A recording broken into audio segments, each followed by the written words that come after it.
Sayangnya kita akan menjadi orang tua sebentar lagi, ucap Gaun dengan senyum begitu yang masuk ke dalam kamar dan menutup pintunya. Yonggi masih berdiri tak jauh di sana, sengaja membelakangi Gaun. Katakan sejujurnya padaku, anak siapa yang tengah kau kandung saat ini, ucap Yonggi dengan suara rendah dan tertahan. Apa maksudmu bicara seperti itu? Tentu saja ini anak kita. Mustahil, senda Yonggi yang kemudian berbalik hingga Gaun bisa melihat dengan jelas serat gejolak lagi itu. Tidak mungkin, Gaun. Apanya yang tidak mungkin? Jangan membuatku merasa kebingungan. Gaun beras berteriak. Yonggi yang semakin terlihat gusar segera berbalik arah dan berjalan cepat menuju nakas di dekat ranjang. Ia mengeluarkan sebuah kertas dari sana. Kau tahu apa ini, Gaun? Apa balas Gaun tak mengerti? Beberapa saat yang lalu aku sempat melakukan pemeriksaan di rumah sakit. Hasilnya ada di sini. Dokter mengatakan jika aku tak mungkin bisa memberimu seorang keturunan. Gaun tampak terkejut setengah mati mendengar penjelasan sang suami. Tidak mungkin, kau pasti bercanda kan, Yonggi ya? Ini sama sekali tak lucu. Aku serius. Dokter itu pasti telah melakukan kesalahan. Bagaimana jika aku katakan bukan hanya satu dokter saja yang memvonisku demikian, melainkan 3 dokter berbeda. Gaun menggeleng tak percaya dan mulai menumpahkan air matanya di sana. Sementara Yonggi sudah terduduk lemas di ranjang. Yonggi ya. Jangan mendekat. Setelah Yonggi yang membuat langkah Gaun segera terhenti. Berikan aku waktu berpikir untuk sementara.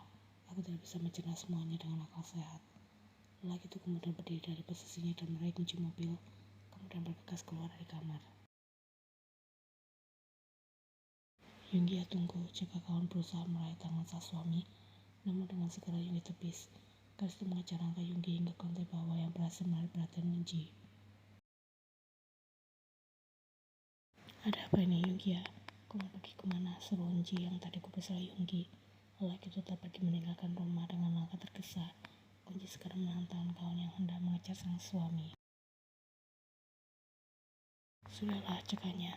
Tapi Yonggi pergi meninggalkanku. Percaya padaku, dia pasti akan segera kembali. Para Sunji mencoba menenangkan. Pada akhirnya, Gaun yang masih menangis di sana menurut saat Sunji memintanya duduk di sofa. Sebenarnya ada apa? Tanya Sunji penasaran. Gaun menggeleng sama dengan tangis yang belum sepenuhnya reda. Sunji hanya bisa menghela nafas panjang. Bagaimana jika Yonggi tak kembali? Tanya Gaun resah. Jangan berpikir yang tidak-tidak. Ingat sekarang kau sedang hamil. Jangan terlalu merasa stres karena itu tak baik untuk perkembangan calon anakmu. Peringat Sunji. Kehamilan ini memicu keretakan rumah tangga mereka. Andai saja Yonggi tak mandul, tak akan terjadi keadaan yang mencurigakan seperti ini saat Gaun tanpa sengaja sudah mengandung anak dari Johnny Lim.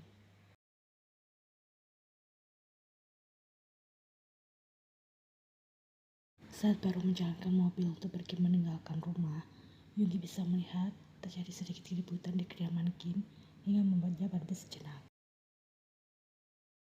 Taehyung yang tampak panik menuntun Hyeon berjalan perlahan keluar dari pintu utama. Kalau semuanya sudah disiapkan sejak jauh-jauh hari, bagaimana jika Opang membawakan aku kiwi potong untuk bekal ke rumah sakit?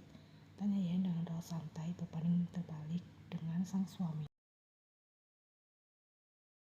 Sayang, kau bahkan sudah pecah ketukan tapi masih mempedulikan kiwi potong. Tanya Taehyung tak habis pikir. Bukan pecah, melainkan hanya rembes. Lagi pula melahirkan butuh tenaga. Tenaga berasal dari makanan. Salah satu bentuk makanan adalah buah kiwi, jelas Hyeon. Dokter Cho juga bilang, kita tidak boleh panik kan, tambahnya. Tapi kita tidak boleh terlalu santai juga dan diharapkan bisa segera pergi ke rumah sakit. Balas Taehyung. Tak lama kemudian dia segera meminta tolong pada Pisang untuk mengambilkan pesanan Hyeon. Jus guava dan biskuit cinnamon milikku tolong Pisang ambilkan sekalian. Pinta Hyeon yang justru request ini dan itu. Sayang, kau ini mau melahirkan bukan piknik, protes Taehyung. Hyeon mengabaikan protes alasan sang suami. Ia dengan lembut mengusap perut basahnya di sana. Ini juga permintaan Nael. Kalau sudah diharapkan dengan permintaan sang calon anak, maka Tae Hyung akan segera mati kutu. Opa juga berpikir secara jernih. Memangnya Opa mau pergi ke rumah sakit dengan memakai sandal beda model dalmana seperti itu? Tae Hyung segera menatap alas kakinya di sana. Benar saja, satu berwarna coklat dan satunya lagi berwarna putih. Dengan model yang jauh berbeda, entah bagaimana keduanya bisa berada di kedua kakinya. Setelah memastikan tak ada lagi yang ketinggalan, termasuk pesanan YN, mobil Tae Hyung segera melesat pergi meninggalkan kediaman Kim menuju rumah sakit.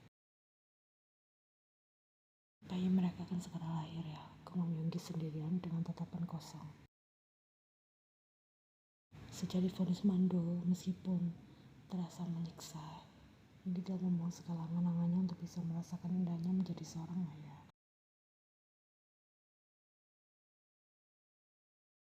Dalam perjalanan menuju rumah sakit tadi, Yen sempat memberikan kabar di grup chat keluarga besar mengenai keadaannya. Ara dan Romain merespon dengan segera menelepon Yen. Suara kedua orang tua Yen jelas terdengar panik, tapi Yen mencoba untuk menenangkan mereka dengan mengatakan jika ia baik-baik saja dan meminta keduanya untuk segera menyusul ke rumah sakit. Di dalam mobil selama perjalanan menuju rumah sakit, Yen bahkan sempat melakukan panggilan video call dengan Minji dan Taeha. Mereka masih tertawa-tawa dan doyan makan kiwi, padahal Taehyung sendiri sudah pucat pasi. Beruntung ini sudah hampir pukul 8 malam, jadi jalanan tidak begitu padat maupun macet. Sebenarnya Baby Kim sudah tak sabar ingin bertemu dengan kedua orang tuanya ya. Dr. Choi saat berkunjung ke kamar rawat Yen dan melakukan pemeriksaan di sana. Taehyung membalas dengan anggukan dan senyum yang terkesan kaku karena masih merasa terlalu gugup. Meskipun pemeriksaan pembukaan tak pernah terasa nyaman, namun yang berusaha mengikuti instruksi Dr. Choi sebaik mungkin agar tubuhnya tak terlalu tegang. Sudah hampir pembukaan 3, ucap Dr. Choi setelah selesai dengan tugas tersebut. Ian sempat merasa heran dengan hasilnya, karena ia bahkan belum merasakan sakit sama sekali. Jika pembukaannya semakin bertambah dalam beberapa jam ke depan, pikiran saya Baby Kim tidak akan lama lagi segera lahir. Sabar saja ya, sebentar lagi pasti bisa memeluknya secara nyata, ucap Dr. Choi menenangkan. Dia langsung merasa terharu bisa jadi dalam beberapa jam ke depan, dia sudah bisa bertemu dengan Nael. Bahagia sekali. Saat ini mereka sudah dipindahkan ke kamar inap VIP, nanti lahirannya juga di sini. Jadi tidak perlu pindah ke kamar khusus bersalin terlebih dahulu.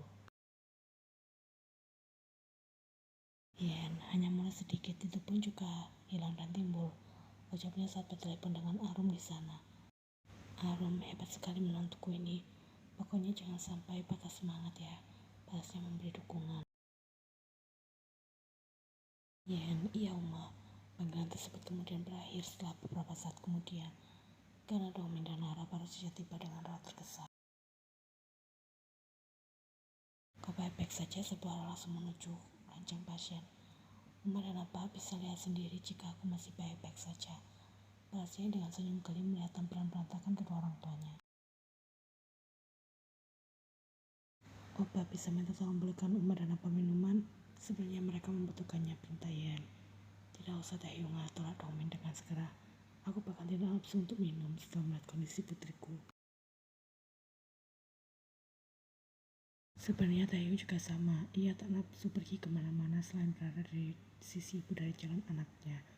Padahal aku masih baik-baik saja, aku biar menyadari jika Domin memang seperti itu. Bukankah Opa harus keluar sebentar untuk mengurus administrasi? Taehyung sudah menggeleng di sana, aku sudah meminta tolong pada Chon Jungkook untuk melakukannya. Kenapa minta cukup Opa datang kemari? Dia masih punya seorang bayi dan istri yang masih menjalani masa pemulihan. Ini bahkan sudah malam. Dia berinisiatif sendiri, aku juga sudah melarangnya, tapi Jungkook bilang di rumah ada orang tua Minji yang membantu menjaga Rahi. Minji juga meminta Jungkook untuk melihat keadaanmu sebentar, jelas Taehyung. Ian kemudian mengangguk mengerti. Uma, panggilnya. Aku minta maaf jika selama ini sudah sering membuat Uma susah, ucap Yayan tulus dari hati terdalam. Ara menyeka sudut matanya mengeluarkan air mata. Sebagai Uma kandung dari Chung Yen, tidak bisa dipungkiri perasaannya kali ini tengah campur aduk. Kau sama sekali tidak pernah menyusahkan Uma.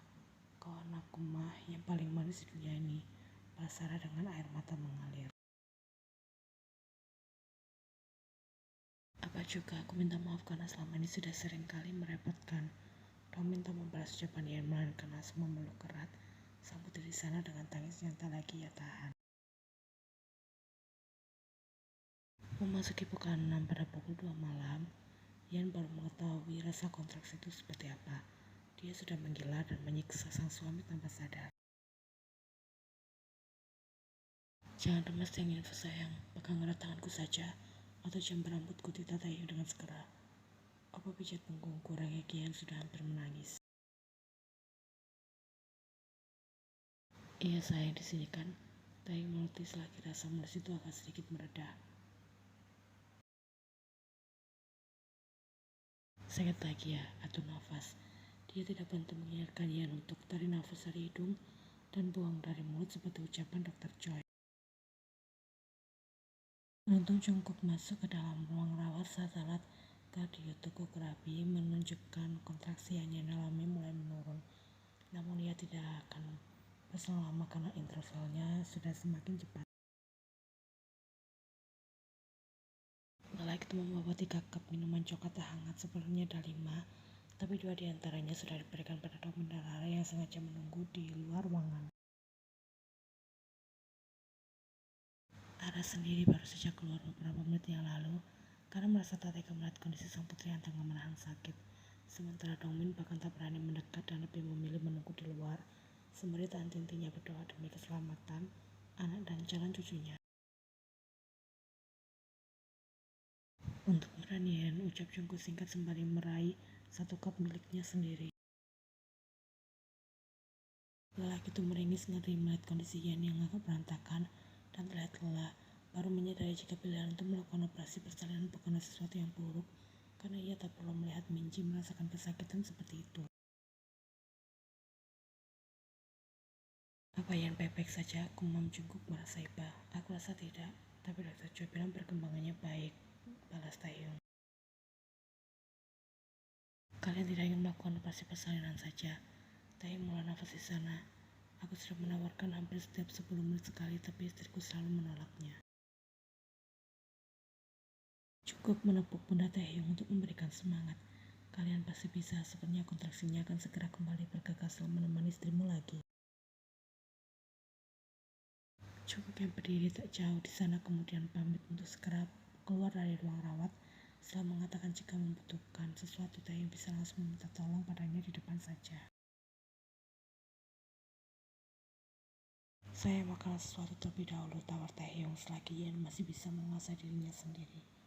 Aku tidak nafsu, balas Yan singkat. Bapak jangan buat aku hamil lagi dalam waktu dekat, rasanya aku sudah mau mati.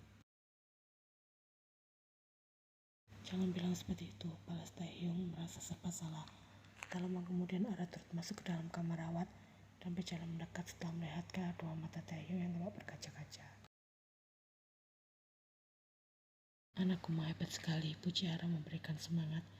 Yan tidak menjawab, sibuk mengelus perutnya yang mulai mengencang lagi. Bisakah aku mendapatkan suntikan epidural? Tanya Yan dengan tatapan memohon setelah tadinya ia bersikeras untuk melahirkan Nael dengan proses natural mungkin. Taehyung segera mengangguk menyetujui. Aku akan bicara pada Dr. Choi. Ucapnya yang kemudian bergegas untuk menghubungi dokter kandungan tersebut.